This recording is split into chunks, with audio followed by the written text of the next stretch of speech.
The moment Darren Miller stepped through the front door of the mansion, he expected the usual scene. Soft lights, the faint scent of vanilla candles, and his pregnant wife waiting quietly, pretending she hadn't noticed he'd been gone longer than any business trip required. Instead, he walked into a silence so sharp it felt like stepping into a different house altogether. His suitcase slipped from his hand, landing with a dull thud against the marble floor. The Maui sun was still warm on his skin, a reminder of the week he'd spent wrapped around Zara Lane, the 26-year-old model who made him feel 20 again. He had rehearsed the story he'd tell Aubrey, something about meetings, delays, last-minute deals, lies polished enough to keep his perfect world intact. But nothing prepared him for what he found. The family portraits on the hallway wall were gone, every frame replaced with empty hooks. His office door, once always slightly open, was now locked tight with a brand new security keypad. Even the air felt different, colder, sharper, as if the house itself had expelled him. "Aubrey?" he called out, forcing his voice into a tone of bored annoyance, the one he used whenever he needed to pretend everything was under control. No answer. He walked farther in, shoes echoing across the polished floor. Then he heard its slow footsteps on the stairs.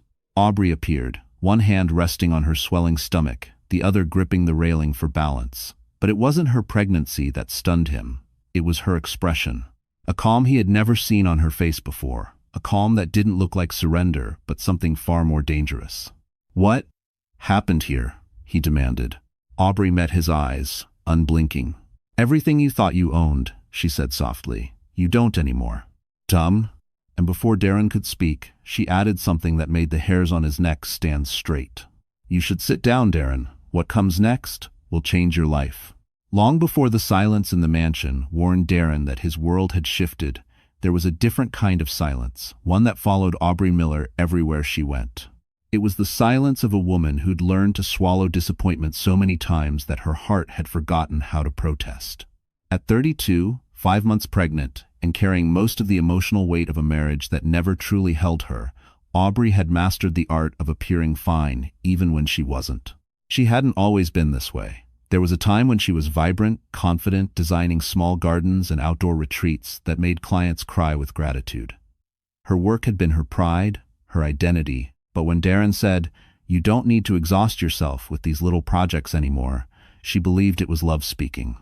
She didn't realize he meant, "Your dreams are inconvenient for me." Still, she tried. She cooked dinners he barely commented on, attended charity events where he introduced her as "my wife, Aubrey, nothing more." And when she found out she was pregnant, she had allowed herself a moment of bliss. She pictured their baby in a warm, quiet home, pictured Darren softening, pictured them becoming a family rather than a performance. But the universe doesn't bend for wishful thinking. Instead of softening, Darren drifted farther. More late meetings, more secretive texts, more smiles meant for someone else. And Aubrey, raised by a father who believed strength meant silence, kept pretending she didn't notice. Yet, pregnancy changes a woman in ways people rarely talk about. It forces her to confront the question no one can hide from. What kind of world am I bringing my child into? And is this man capable of loving us the way we deserve? Aubrey's turning point wasn't loud. It came one morning as she stood in the kitchen, one hand on her belly, the other gripping the countertop to steady herself during a wave of dizziness. She looked at her reflection in the dark microwave door, pale skin, tired eyes, a loneliness deeper than exhaustion, and whispered, "I can't raise a child in a life where I'm invisible." It was the first truth she'd spoken aloud in years, and it was the moment something inside her began to rise slowly, quietly, but unmistakably. She didn't yet know how to fight back. She didn't yet believe she had power. But she felt a spark ignite, and once a spark appears, it will either go out or burn the whole story open. And that very afternoon, something happened that pushed her spark into a flame she could no longer hide. The truth didn't hit Aubrey all at once. It came in pieces, quiet, humiliating pieces that chipped away at her hope. It started with the unexplained late nights, the scent of a perfume, too floral to be hers on Darren's shirts, and the sudden way he guarded his phone like it held state secrets. But the moment everything snapped into clarity happened on a Wednesday morning, one she would remember like a slap she never saw coming. She was sitting at the dining table, sipping lukewarm herbal tea, trying to soothe the tightness in her chest that pregnancy sometimes brought. Her phone buzzed with a message from her friend Lily. "Are you okay? Please don't look at Instagram. Actually, look." Aubrey clicked the link. And there she was, Zara Lane, glamorous, arrogant, wrapped in a silk robe on a Maui balcony. The caption read, "Sunrise with the best company." The picture wasn't explicit, but it didn't have to be. What made Aubrey's breath vanish was the reflection in the sliding glass door behind Zara. Darren's unmistakable silhouette, his distinct watch, his hand on her waist. The comment section confirmed everything. Isn't he married? Scandal. She won. Aubrey felt something cold seep into her bones, heavier than sadness, deeper than shock. It wasn't just betrayal, it was humiliation, served to the public like entertainment. Her husband, the man she had tried so hard to trust, had allowed the world to see her as a fool before she'd even known she was one. When Darren called hours later, pretending everything was normal, she answered with a calm she didn't recognize. She let him talk, let him lie, let him stack words like flimsy cards. What surprised her wasn't his dishonesty, it was how little power it held over her now. Because betrayal, when shoved into the light, doesn't just break a woman. Sometimes it frees her. That night, unable to sleep, Aubrey lay in bed with a hand over her stomach. "I promise," she whispered to her unborn child, "you'll never feel this kind of hurt. I won't let you grow up in a home built on lies." The next morning at the clinic, as she waited for her prenatal appointment, she overheard two women whispering about the CEO caught cheating in Maui. They didn't recognize her. That anonymity burned, but it also sharpened something inside her. She walked out of the clinic and dialed the one person she never imagined calling, Victor Hale. "Victor," she said, voice steady, "I need to understand everything Darren has kept from me." Victor exhaled slowly, as if he had expected this moment. "Aubrey," he replied, "come to my office today. There's something you need to see." And what Victor placed in front of her an hour later would shatter the last illusion she had left. Victor Hale's office overlooked the city from the 29th floor, a place where deals were written, futures were shaped, and secrets were stored in drawers cleaner than most people's consciences. Aubrey had been there only once before, years ago, when her father introduced them briefly. She remembered Victor as distant but polite. Today, as she stood in the doorway with swollen feet and a trembling heart, he looked at her with something she hadn't felt from anyone in months. Concern. "Aubrey," he said softly, gesturing her inside, "sit down. You shouldn't be on your feet too long." His voice carried the same calm authority her father once had, the kind that made people feel seen without judgment. That alone nearly made her cry. But she held her composure. For the first time in a long time, she needed to be strong not only for herself, but for the tiny heartbeat depending on her. Victor opened a folder and slid it toward her. "Before you look at this," he said, "you need to understand something. I'm not showing you this to hurt you. I'm showing you this because you deserve to know the truth." Inside were financial statements, property deeds, loan agreements. At first, she didn't understand what she was seeing.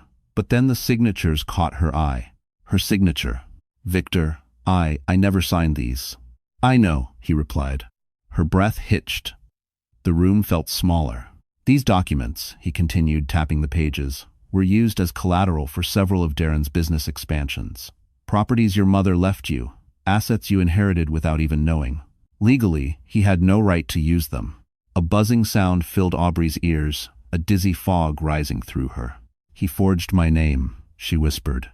She wasn't asking, she was accepting. Victor nodded once, sadness flickering in his eyes. "Your mother trusted you'd one day take control of what is yours. Darren counted on you never discovering the truth." Aubrey pressed a hand to her belly. Her child kicked lightly, as if sensing her unraveling. Victor leaned closer. "Aubrey, this is not the moment to break. This is the moment to wake. You have more power than you have been allowed to believe. And if you want to protect your child, you must use it." Her throat tightened, not from fear, but from the sudden understanding that her life had never truly been hers. She closed the folder, fingers trembling yet decisive. "Victor," she said quietly, "tell me what I need to do." Victor hesitated, studying her expression as if confirming she was ready. Then he opened another drawer. Inside was a document that made her breath stop cold. "Before we go any further," Victor murmured. You need to see this. If you bensting to our impression. While Aubrey sat in Victor Hale's office, discovering the truth that would burn through the foundation of her marriage, Darren Miller was waking up in Maui without a worry in the world. The sun streamed through the glass walls of the oceanside villa he had rented $4,800 a night, charged to a corporate card he wasn't supposed to touch. Waves crashed against black lava rocks outside. Palm trees swayed lazily. It was the kind of paradise people flew across the world to taste. And Darren believed he deserved all of it.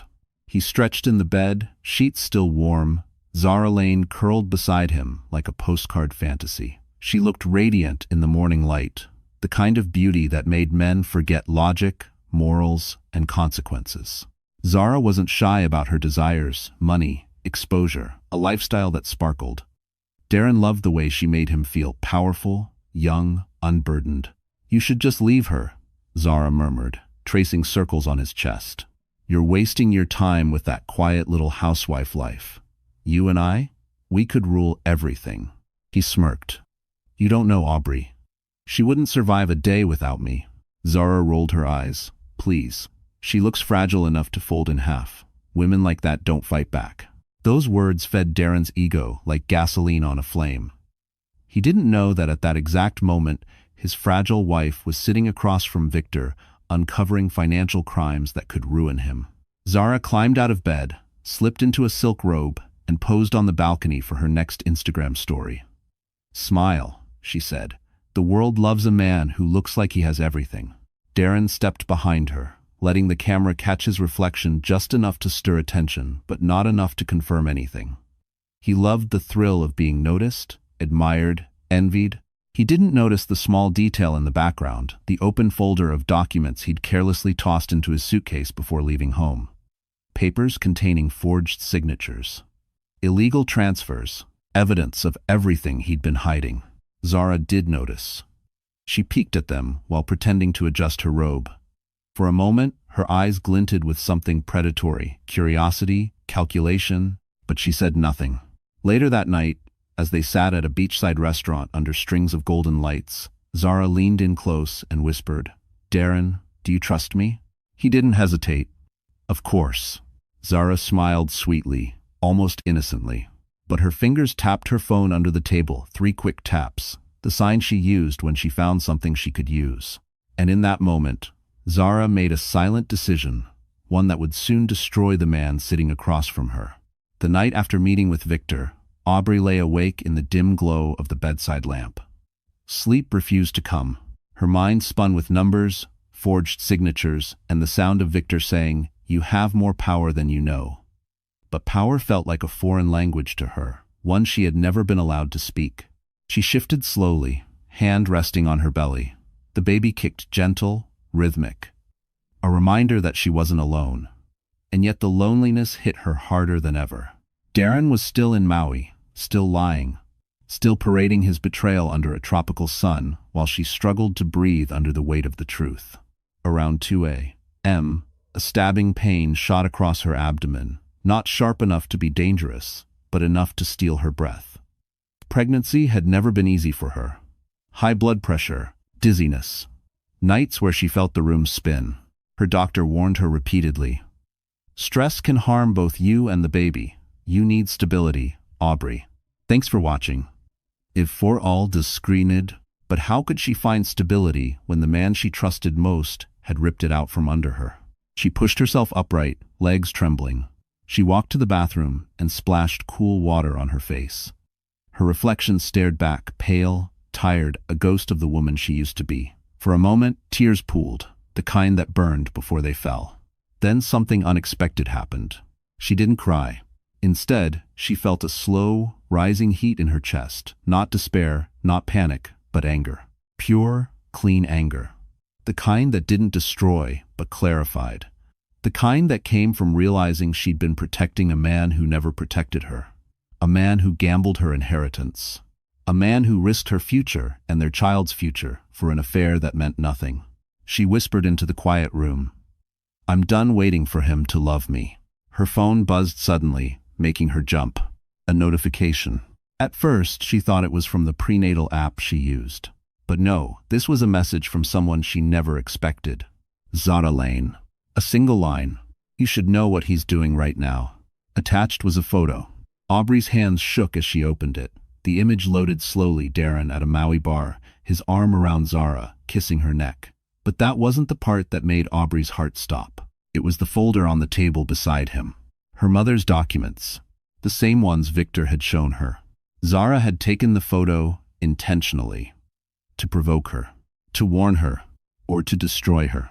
Aubrey closed her eyes, steadying her breath. And in that moment, she realized Zara's message wasn't the attack Darren feared. It was the beginning of a war he couldn't possibly win. The next morning, Aubrey walked into Victor Hale's office with a steadiness she didn't fully feel. Her night had been long, sleepless, and haunted by Zara's provocative photo, but it had also given her clarity. Betrayal wasn't just a wound, now it was motivation. Victor looked up the moment she entered. "You shouldn't be moving around so much," he said, concern etched across his features. "I'm fine," she replied, lowering herself into the chair with slow, careful movements. "We need to talk next steps." For a moment, Victor simply studied her, as if seeing a different woman from the one who had sat trembling before him 2 days ago. "All right," he said at last, sliding a stack of documents toward her. "Then let's begin." And Telfis. The plan unfolded piece by piece, each detail more shocking than the last. Darren had used her inheritance to secure several major loans. Loans he would default on if those properties were reclaimed. Legally, Aubrey had the right to pull every one of them back. It wouldn't just inconvenience him, it would destabilize his entire empire. But that wasn't the part that stunned her. Victor revealed a second folder. Inside were emails between Darren and his financial advisor, discussing contingency plans for after the assumed divorce plans that included moving large amounts of money into offshore accounts, leaving Aubrey with nothing but a polite settlement. He planned to walk away, Victor said softly, and take everything.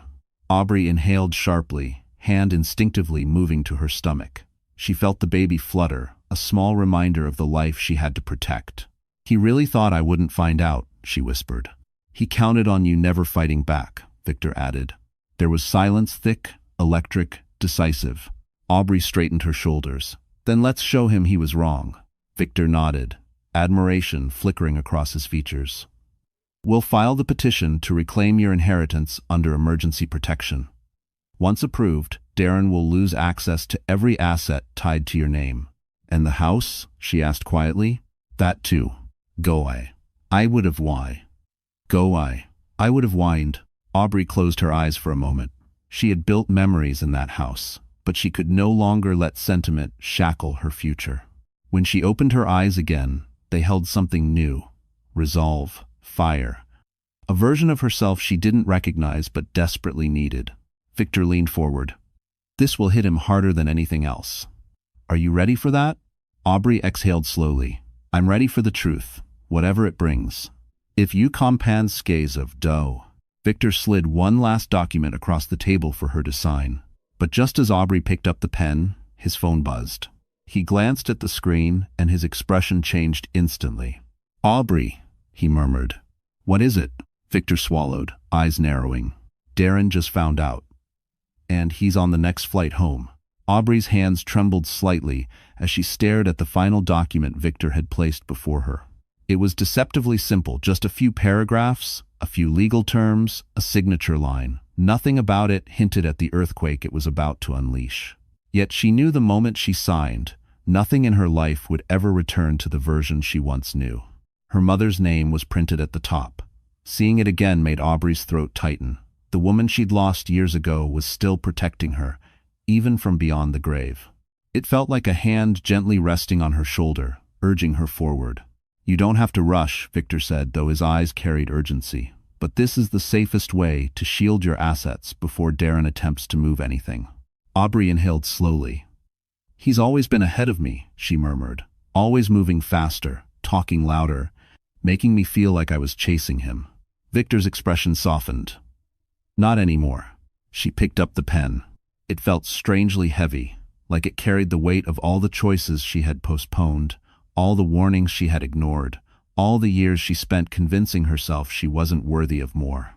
She thought of the nights she waited for Darren to come home, the whispered excuses, the moments she questioned her own intuition, the way he diminished her dreams until she nearly forgot she had any. It all led here.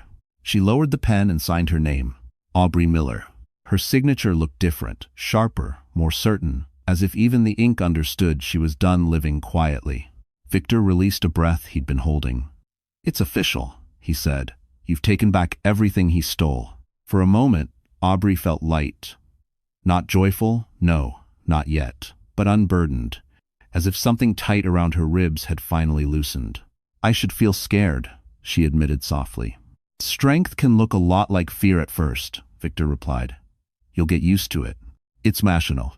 She managed a faint smile. Her hand drifted to her belly, feeling another small kick. "I'm doing this for both of us," she whispered. Before Victor could respond, his assistant burst into the office without knocking. A woman, usually calm, composed, and borderline unshakable. Today she looked pale. "Mr. Hale," she said, voice trembling, "you need to see this." Victor moved to the computer as the assistant pulled up a news alert. Aubrey watched his face shift from confusion to concern, to something much darker. He turned slowly toward her. "Aubrey," he said carefully, "you're not the only one making moves today."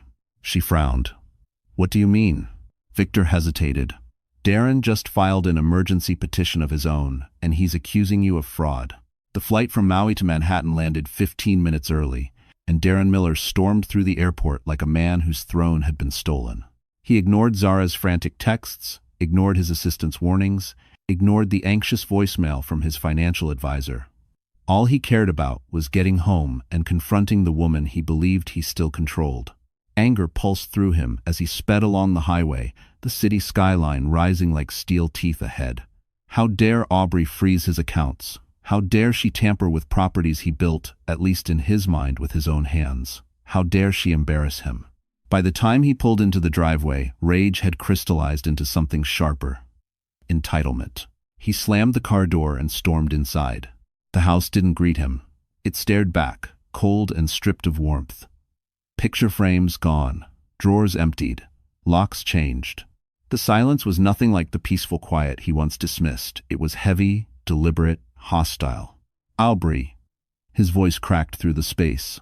No answer. He moved faster, throwing open doors, slamming cabinets, flipping light switches. Every room felt foreign, like a museum exhibit of a life he used to own. Upstairs, he heard faint movement. He followed the sound and found Aubrey standing near the bedroom window, one hand on her belly, the other holding a stack of papers. She looked calm, too calm. "What the hell did you do?" he demanded. She turned slowly. "I protected myself. You stole from me. You forged my signature," she said, her tone steady, almost eerily controlled. "Everything I did today was legal. Everything you did for the past year wasn't." Darren's face twisted. "You think anyone will believe you? I'm the one with power here, Aubrey, not you." She didn't flinch. Not anymore. For a moment, Darren's confidence wavered. Just a flicker. But it was enough to show the truth. He wasn't angry because Aubrey fought back. He was terrified because she finally could. "You filed a fraud petition against me?" she asked quietly. He smirked. "Of course, and the courts will side with me. They always do." Aubrey took a step closer, her breathing steady. "I don't think you understand how much trouble you're in." Darren scoffed. "The only trouble I see is you making a fool of yourself. And trust me, sweetheart, when this is over, you'll crawl back begging for my help." Aubrey looked at him then, really looked. And for the first time in their marriage, she saw a small man hiding behind a large shadow. She placed the papers on the table beside him. "Read those," she said softly, "then tell me again what you think the court will do." Darren grabbed the top document, irritation etched into every movement until his eyes scanned the first lines. His face drained of color, because what he held in his hands was a legal notice that could dismantle his entire empire overnight. Darren's eyes raced across the legal notice, his breathing turning shallow as he realized what he was holding. The document was a formal declaration of asset reclamation, signed, sealed, filed, and fully enforceable. Every property tied to Aubrey's inheritance was now legally removed from his control. His loans would collapse, his liquidity would crash, and every investor who'd once praised him would soon call for his head. This is impossible, he stammered. It's the law, Aubrey said quietly. You broke it, I didn't. He looked up at her with a mixture of fury and disbelief. You would ruin me? After everything I've given you? A sob of bitter amusement escaped her. Given me? You took from me, Darren. You took my mother's legacy. You took my trust. You even tried to take the future of our child, Esphorus. He opened his mouth to protest, but no words came. There was nothing to defend. Aubrey continued, her voice trembling but unwavering. You thought I wouldn't fight because I've always been quiet. But you never understood something. She placed a hand over her belly. Silence isn't weakness. Sometimes it's survival. For a moment, Darren stood frozen. Then, as if desperate to reclaim control, he snatched the remaining papers on the table, financial breakdowns, forged signature evidence, loan defaults, and tore them open one by one. His jaw clenched. His eyes widened further with each page. This is going to leak, he whispered. Someone will leak this. My board will see it. They already have, Aubrey said softly. He spun toward her. What? She swallowed. Victor contacted them this morning. They know about the forged signatures, about the illegal collateral, about your misuse of company funds. For the first time, Darren looked afraid, not angry, not arrogant, but genuinely shaken. No, he said. No, they can't. They can, Aubrey replied, and they will. His phone began vibrating uncontrollably on the nightstand, call after call from his investors, his CFO, his legal counsel. Darren stared at it, unable to pick up, unable to breathe. This isn't happening, he muttered. This isn't...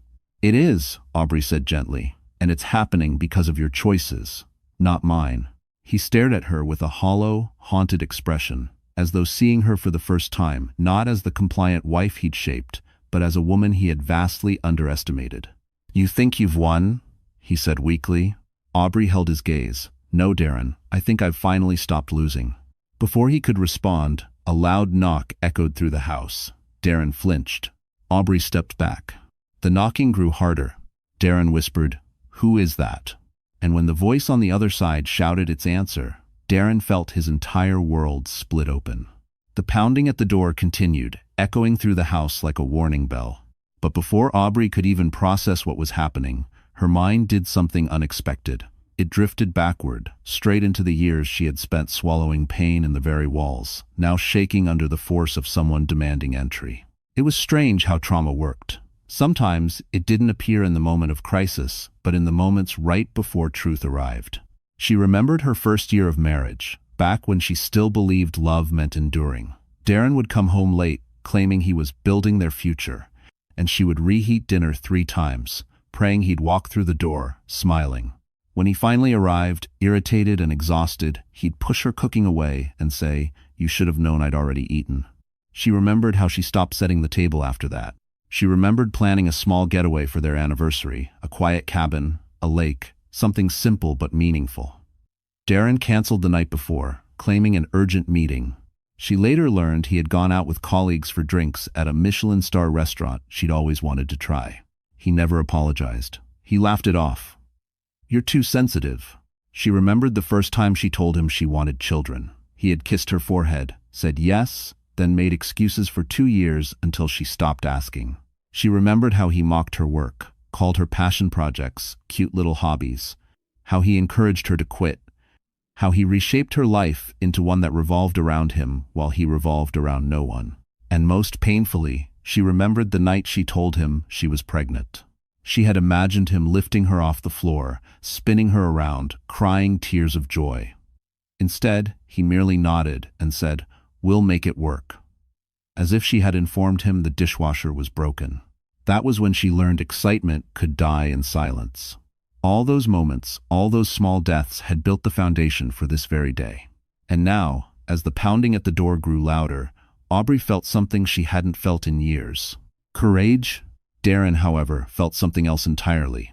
Panic. Pure, unfiltered. It vibrated through him with every knock. "Are you going to open it?" Aubrey asked quietly. He didn't answer.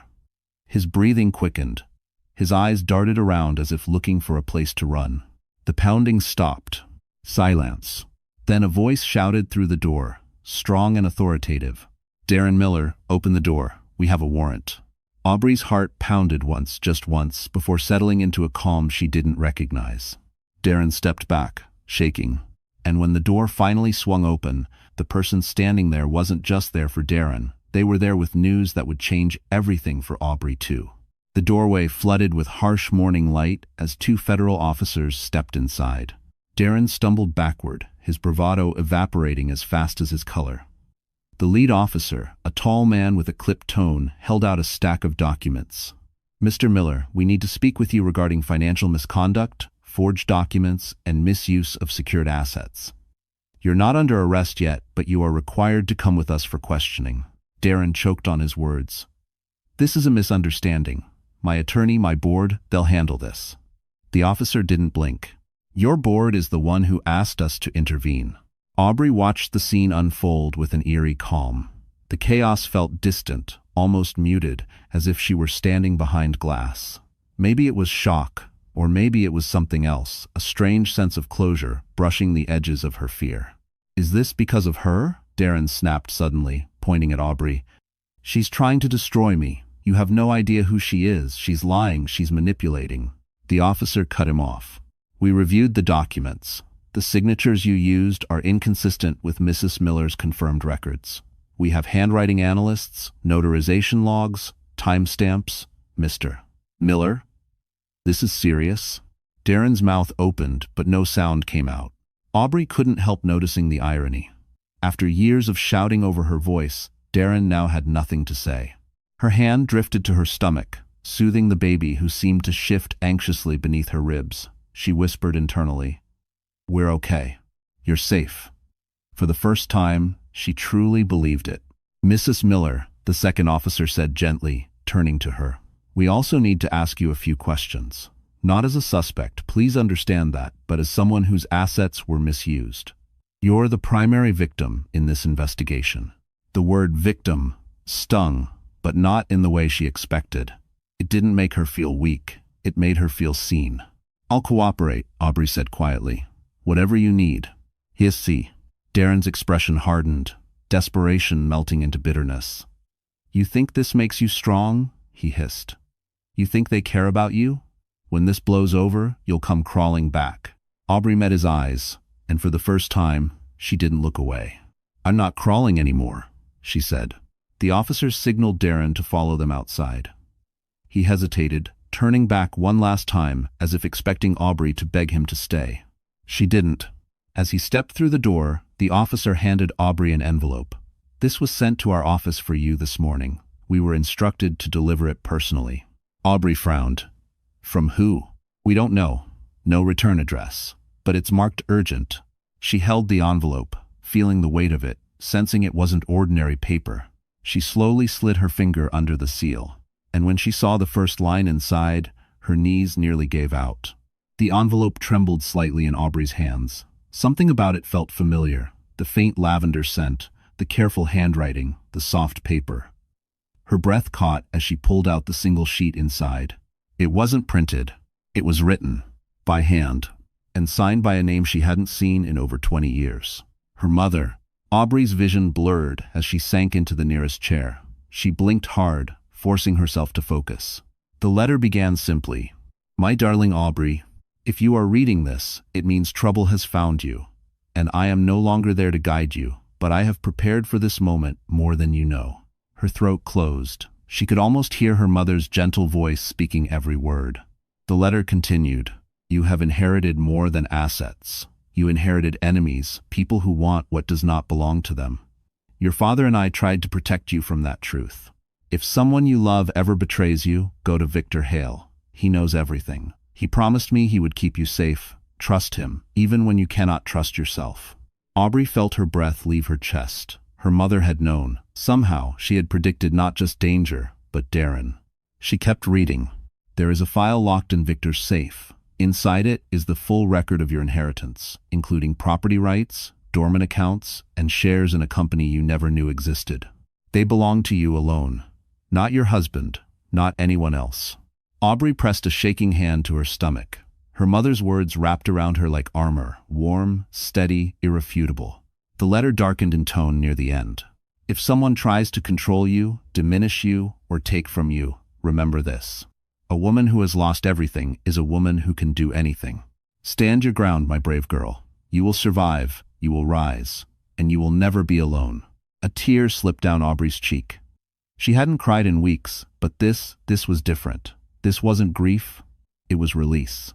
She folded the letter carefully, almost reverently, and placed a hand over it. A connection across time. A reminder she wasn't as lost as she believed. Just then, Victor burst through the front door, breathless. "Aubrey, are you okay?" She stood, clutching the letter. "My mother, she prepared for all of this." Victor froze. His expression shifted not to surprise, but to something closer to awe. "Yes," he whispered. "She did." Aubrey steadied herself. "Victor, what's in the file she mentioned? The one in your safe?" Victor's jaw tightened. He hesitated. "Aubrey, that file changes everything." She swallowed. "Show me." Victor shook his head. "I will, but first." He stepped aside, and the person who walked in behind him made Aubrey's entire world tilt on its axis. Aubrey's breath caught the moment she saw who stood behind Victor. It wasn't another officer. It wasn't a lawyer. It was someone she hadn't expected to face this soon. Darren's former CFO, Gregory Hayes. A man Darren trusted with everything. A man who now looked like he hadn't slept in days. He stepped forward cautiously, holding a thick folder. "Mrs. Miller, Aubrey, we need to talk." Aubrey stiffened, unsure whether this was another trap. But Victor nodded at her gently. "He's on our side now." Gregory exhaled shakily. "I'm done protecting him. Your husband crossed lines even I didn't know existed." He handed the folder to her. Inside were spreadsheets, emails, and transaction logs, each one revealing deeper misconduct. Offshore accounts, unreported income, fraudulent loans, and worst of all, a quiet attempt to transfer one of Aubrey's inherited properties to Zara Lane. Her heart pounded. "He tried to give her my mother's land?" Gregory shook his head. "No. He tried to sell it. Zara refused. That girl, she's more cunning than he realized. She's been gathering evidence on him for months." Aubrey blinked. "Why?" "To protect herself," Gregory replied. "She never planned to stay with him long term. But she also knew Darren was dangerous when cornered." Aubrey's mind reeled. Zara, her tormentor, had unintentionally become part of the downfall. Gregory continued, lowering his voice. "But there's something else. Something you need before this goes public." He pulled out a small USB drive. "The board received this anonymously last night," he said. "It contains audio recordings of Darren admitting to forging your signature. And other things." Aubrey looked at him sharply. "Other things?" Gregory nodded grimly. "Threats. Plans to discredit you, to take full custody if you tried to leave, to paint you as unstable during pregnancy." Her stomach twisted. She felt her baby shift, as if responding to her fear. Victor placed a steady hand on her shoulder. "This is more than enough to protect you." But Gregory wasn't done. "There's one last thing," he said, voice trembling. "Something I think you should hear." He pulled out his phone, scrolled, and pressed play. Darren's voice filled the room, cold, cruel, unmistakably him. "I built everything. She's nothing without me. Once the baby's born, I'll make sure she has no rights. She should be grateful. I don't throw her out sooner." Aubrey felt a cold tear slide down her cheek. It wasn't heartbreak. It wasn't shock. It was the death of any remaining guilt she had for destroying the man who had destroyed her piece by piece. She inhaled deeply, letting the truth settle into her bones. "Thank you," she whispered.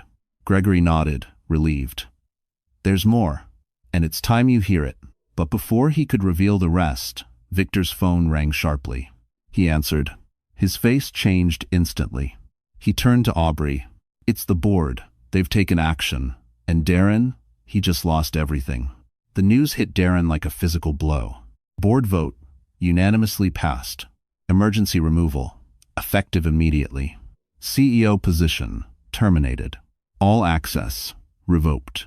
The empire he'd built on charm, manipulation, and borrowed resources collapsed faster than he ever believed possible. His phone vibrated non-stop, angry investors, abandoned business partners, reporters sniffing blood. But none of it mattered now. The power that once cushioned his arrogance had vanished in a single morning. And all he could think about was Aubrey. Meanwhile, across the city, Aubrey stood in Victor's office, reviewing the aftermath with a quiet strength that felt new, but also strangely familiar. Almost as if this version of herself had always been there, patiently waiting beneath years of silence. Victor placed a set of documents before her. "These are the properties officially reinstated under your name," he said. "Your mother left you far more than you knew." Aubrey touched the first page. "I didn't think I'd ever own anything truly mine." "You've always owned more than he did," Victor replied gently. "He just convinced you otherwise." End quote. His words struck something deep inside her, an ache of realization, but also pride. She wasn't powerless. She had been misled, diminished, deliberately kept small. Not anymore. She straightened, inhaling slowly. Her baby kicked, as if agreeing. "I want to secure everything," she said. "Not out of revenge. For my child?" Victor nodded. "We'll set up a trust. Only you will have access." As they worked, Gregory entered again, carrying another file. "There's one more thing," he said carefully. "Something I found while reviewing the offshore accounts." Aubrey braced herself. What did he hide now? Gregory opened the folder. Inside were several receipts, all with large payments. "Life insurance policies," Gregory explained. "Several of them, and all of them list you and the baby as beneficiaries." Aubrey blinked. "I don't understand. Why would he?" Victor's expression darkened. "Because Darren expected to keep control. If anything ever happened to him, he wanted the appearance of being a provider." Aubrey felt a strange mixture of nausea and sorrow, not for Darren, but for the delusion he lived in. A man who couldn't love her had still wanted credit for supporting her after his death. A hollow kind of kindness. A selfish version of generosity. Gregory continued. "Legally, these policies are yours now. He cannot cancel them." Aubrey didn't smile, but she did feel something shift, a small piece of security settling into place. Gregory hesitated, then added, "There's one more file. It's personal." Aubrey swallowed. "Show me." Gregory laid a thin envelope on the table. Victor frowned. "This wasn't in the original audit." Gregory shook his head. "Because it wasn't in the company records. It was in Darren's private safe." Aubrey opened it with trembling fingers. Inside was a photograph. Her mother, standing beside a man Aubrey had never seen. And on the back, a message in her mother's handwriting. He must never know the truth. Aubrey's heart lurched. And for the first time, she realized Darren might not be the only man who had betrayed her.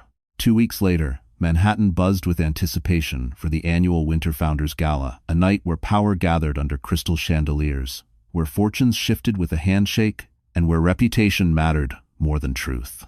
It was the last place Aubrey expected to be, yet here she was, stepping out of a black car in a gown the color of midnight, her pregnancy visible but elegant, her chin lifted in quiet defiance. She didn't come to impress. She came to reclaim. Victor had insisted she attend. "Let them see you standing," he said. "Let them see who truly built the empire he pretended to own." Inside the ballroom, murmurs rippled as heads turned toward her. Some whispered out of curiosity, others out of pity. None knew the full story yet, but they would. Tonight, the board was preparing a public statement about Darren's removal. Tonight, Aubrey would no longer be the invisible wife in the corner. She felt her baby kick lightly, as though offering encouragement. "We're okay," she whispered. "This is our beginning." Across the room, Gregory approached, looking nervous. "Aubrey, there's something I need to prepare you for. If interest rhyme." But before he could finish, a hush fell over the crowd. Darren had arrived. He looked nothing like the polished CEO he once was. His suit was wrinkled, his expression frantic, his confidence shattered. When his eyes locked onto Aubrey, something inside him snapped. He stormed toward her, ignoring the stares, ignoring the board members whispering behind raised glasses. "What are you doing here?" he hissed. "This is my world." "Not anymore," Aubrey replied calmly. "You're not ruining my name publicly," he snarled. "You ruined it yourself." Darren stepped closer, rage twisting his features. "You think you can take everything from me? You think you can walk in here and act like you're better than me?" Aubrey held his gaze. "I don't need to act." The room watched in stunned silence. Then, over the microphone, the chairman of the board cleared his throat. "Ladies and gentlemen," he announced, "tonight we formally address the leadership transition at Miller Development." Darren lunged for the stage, panic overtaking him. Security moved instantly, but he shouted one last sentence before being pulled back. "She's lying. All of this, she planned it." Aubrey didn't move. She didn't need to. Truth didn't require volume. The chairman continued. "The evidence against Mr. Miller includes financial forgery, misappropriation of assets, and attempts to defraud shareholders. Effective immediately, his ownership is revoked." Gasps filled the room. Cameras flashed. Darren crumpled. But the chairman wasn't done.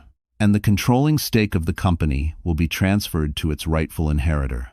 Aubrey froze. "Rightful inheritor?" She looked to Victor, confused. He nodded solemnly. "Aubrey," he whispered, "your mother founded the company. What if Wendy's and if Ewell?" Aubrey felt the room tilt as the chairman's words echoed through the ballroom. Founded by her mother? The world around her blurred crystal chandeliers, murmuring guests, Darren thrashing weakly against security guards. It all dissolved into a dull hum. Only one thought pulsed in her mind. "My mother built Miller Development?" Victor stepped closer, lowering his voice. "Your mother wasn't just an investor, Aubrey. She was the architect of everything Darren pretended to create." "I'm sevened." Aubrey gripped the edge of a nearby table, her breath catching. "Why didn't anyone tell me?" Victor exhaled. "She wanted to raise you without the weight of a corporate empire on your shoulders. She believed you should choose your future freely. She planned to reveal everything when you turned 30, but she died too soon." Aubrey felt tears burning at the edges of her vision, not from sadness, but from revelation. Her entire life, she thought she had inherited fragments, land, savings, a few assets. But her mother had left her an empire disguised as shadows. Gregory stepped forward, nodding somberly. "The offshore accounts Darren used? Many originated from your mother's initial funding. His entire rise was built on her foundation." "And he didn't know?" Aubrey whispered. "He knew she invested," Victor said. "But he didn't know she retained controlling shares transferred to you automatically upon her death." Aubrey stared at the stage where the chairman continued announcing the transition. The audience was in an uproar. Reporters scribbled furiously. Cameras flashed like lightning across a dark sky. "Why didn't you tell me earlier?" she asked softly, her voice barely above a breath. Victor's expression softened in a way she had never seen before. "Because your mother asked me to wait until you were strong enough to carry it, until you learned your own worth." She felt her baby kick a small affirmation, a reminder of why she had kept fighting. Darren, still half restrained, shouted hoarsely, "Lies, all of it. She doesn't deserve anything." Aubrey turned toward him slowly. "No," she said calmly. "I deserve everything she entrusted to me. Everything you stole. Everything you tried to destroy." And in fact, for the first time, Darren stopped fighting. His face paled, his knees buckled. The truth wasn't just humiliating, it was fatal to his ego. Aubrey stepped forward, the crowd parting instinctively. She didn't speak loudly, she didn't need to. "My mother built the world you tried to take from me, and now I'm taking it back." Gasps rippled across the room. Reporters shouted her name. The chairman held out a leather folder. "Mrs. Miller," he announced, "these are the documents confirming your new position as majority owner." Her hands trembled as she reached for them. But before she could touch the folder, someone at the ballroom entrance called her name. She turned, and standing there was a face she never expected to see again, holding a truth that could rewrite everything she thought she knew. Aubrey froze, her hand still hovering above the ownership folder, as the crowd turned to see who had spoken her name.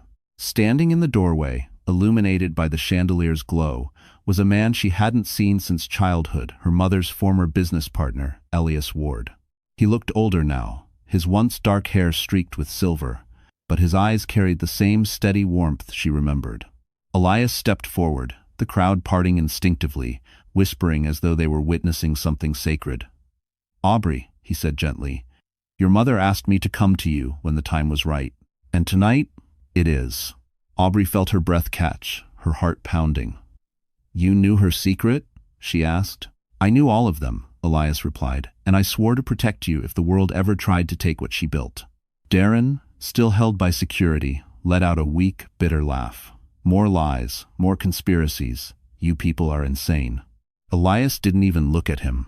Instead, he reached into his coat and pulled out a sealed envelope, old, worn, and unmistakably written in her mother's elegant script. "For you," he said, "your mother left this to be delivered only when your inheritance was threatened." Aubrey took the envelope with trembling hands. Before she could open it, Elias continued, "Your mother wasn't just the founder. She built the company on principles Darren never understood. Integrity, fairness, vision.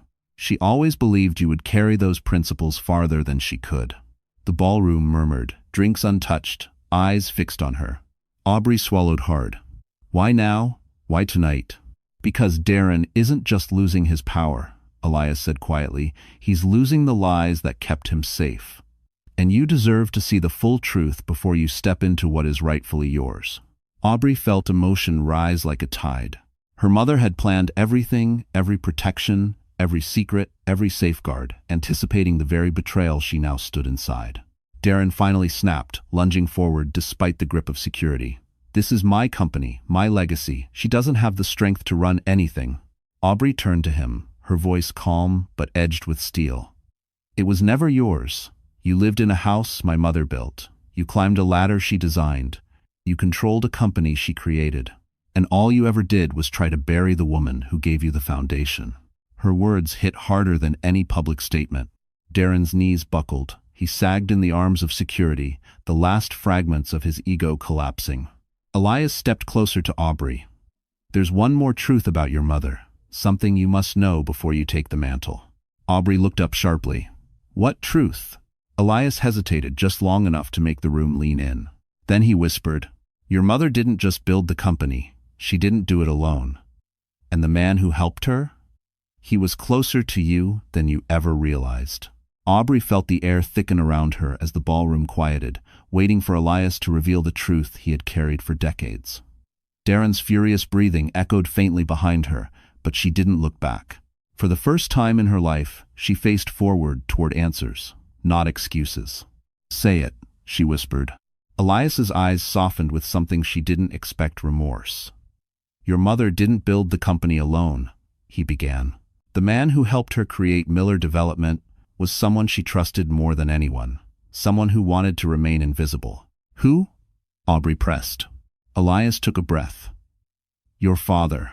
The room stilled. Even the clinking glasses seemed to halt mid-air. Aubrey shook her head instinctively. "No, my father was a military man." "He wasn't?" "He was more than that," Elias said gently. "Your parents built the company before you were born. They intended to raise you into it. But after your mother died, your father panicked. He didn't know how to protect you and the company from corporate predators.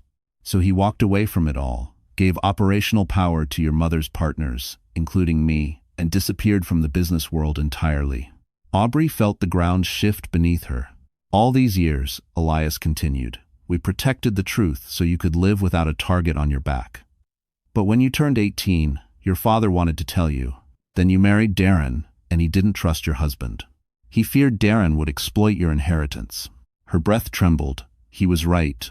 Elias nodded sadly. He knew Darren's type: desperate men masquerading as powerful ones. End quote. Aubrey felt a wave of grief for a past she never understood, for a father who had loved her by hiding everything. But there was more.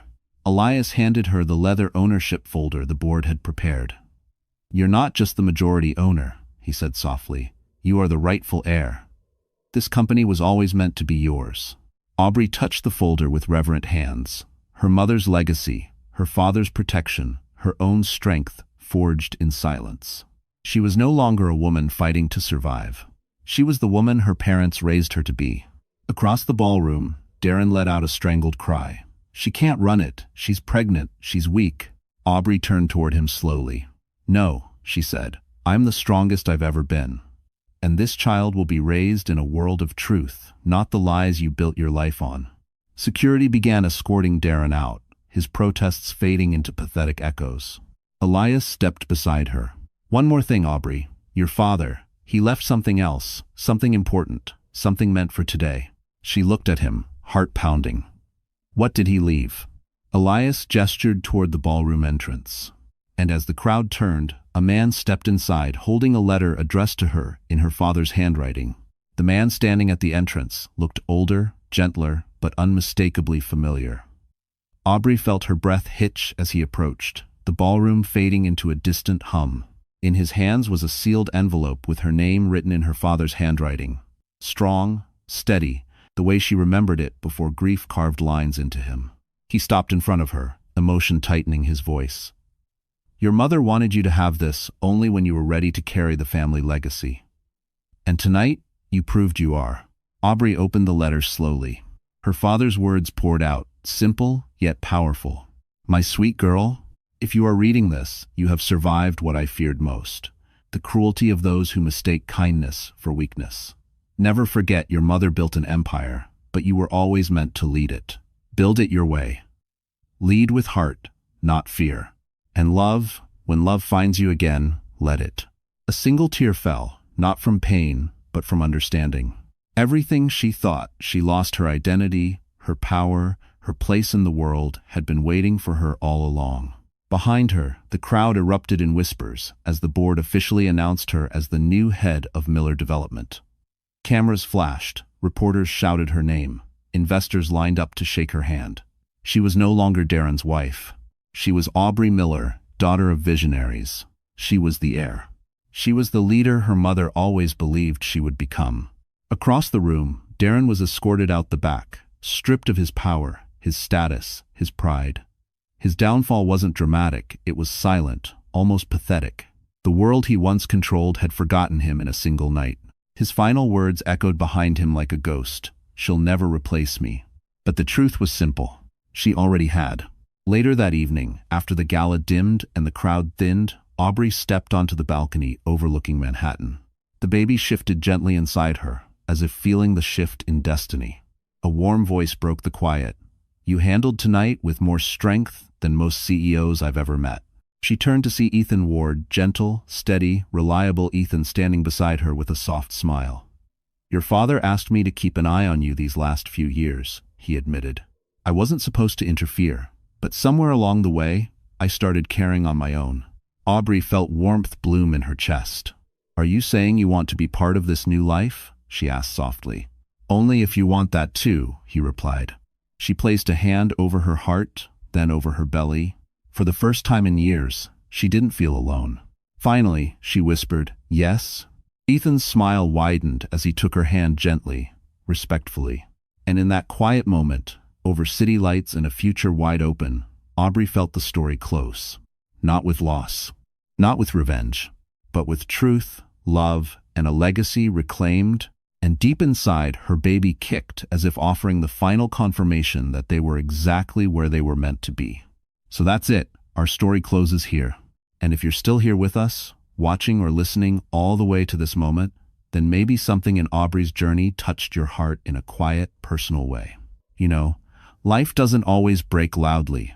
Sometimes it breaks in silence, the way hers did. And healing often begins the same way. There's a line from Marcus Aurelius that kept coming to my mind as we built this story. You have power over your mind, not outside events. Aubrey didn't win because the world became kinder. She won because she became stronger inside. And that's something each of us can learn from. Pain doesn't define us. Betrayal doesn't end us. What matters is what we choose next. Maybe you're going through your own quiet battles. Maybe you're learning your own worth again. If so, I hope this story reminds you that you're allowed to rise, rebuild, and protect your peace just like she did. If this touched you in any way, my friend, don't forget to like, share, and subscribe. It helps our little community grow, and it tells us you want more stories that speak to the heart. You're not alone. We're right here with you.